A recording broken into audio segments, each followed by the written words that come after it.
Maovisaa Volisi musyini wa Masaku kiokoni cha umunthi nimekiie Mbini Mateleva na ngali ikuite Makotoni mbee wa maana mena Nzovi ngune muungu Kuatiania na komishona wa Kaunti ya Masaku muwandu Josephine Ouko ni kana ngali syikiiwe Mbini nthini wa musako muvyu ula watwaaiwa utukuni wa kuamukia umunthi itina wa Maovisaa kusukiiwa yulu wa ngali ithi ila siumite ngaleko ya kangundo kwisila Masaku siendete mwala na vala mwene ngali na mboke ithi wawetwata ukutesia Maovisaa ma Volisi kwa kumanenga ivaki Daniel Mwangala na ilivoti. County Commissioner wa Masaku muwandu Josephine Ouko nena ndikimama uwonza wa wisi munene wa komanda wa Maovisaa ma Volisi ni walesekana makwati ovo yulu ngali ithi ila siumite thika kwisila kangundo na itina va musyini wa Masaku sielekele mwala unula maisemanisie na masyikiiwe Mbini. We had a chase from Kangundo to Machakos to Mwala and even to Thika. These two vehicles you are seeing. We got intelligence and we were able to follow them and we were able to nab the two vehicles. So as you can see very well, the small vehicle, the KDG 863 had a whole of 100 boxes. Can you imagine a small vehicle like Pro Box carrying 100 boxes of these drinks, and each box contains 24 bottles. That brings us to about 2,400 bottles. One vehicle, small vehicle like a Pro Box. Can you imagine the kind of damage that it can do to our economy and to the productive age. Enki ni walesekana nembuki ni matate kufika kisezeni cha polisi na kuonga Maovisaa onangi kumatisia unula wawetakana maisa kuitikila eme kuendea kuatia mwalo tuwa silikali nene wa kumina Nzovi Mbatane ila siutewa kundu kwikivodhokanio.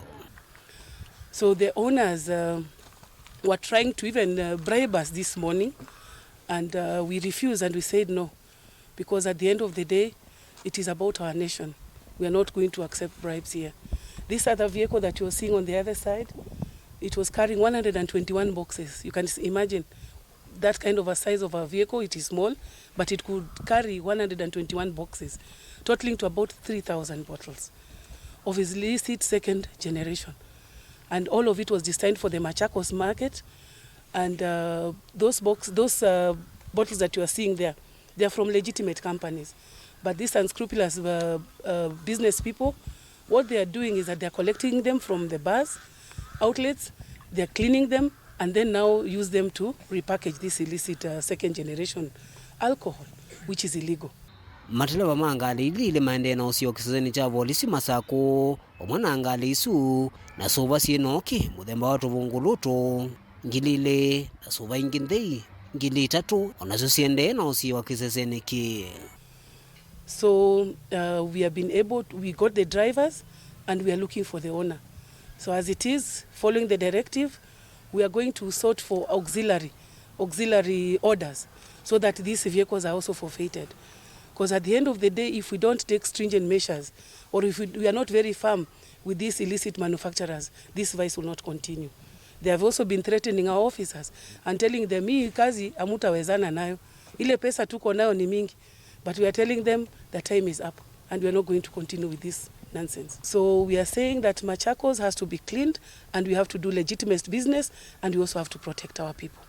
So anybody who is involved in this vice should stop henceforth, because the wananchi are giving us a lot of intelligence and we are going to arrest anybody who is culpable of this offense. Misako ya kusimana na Nzovi Mbatane ende na watwaaiwa isione sikivodhokanio ene ndi maende na ukulo kuna livoti makosi ya kundukula kusaviwa mbuki isu na kula kuende na watwaaiwa udhoosya nikenda kukithekana udhoosya wa mbuki isu ni wa the lavyu na ene ndi kuvetwa muisioni wa kuasya mathayu kumana na utumi wa mbuki isu Mbatane.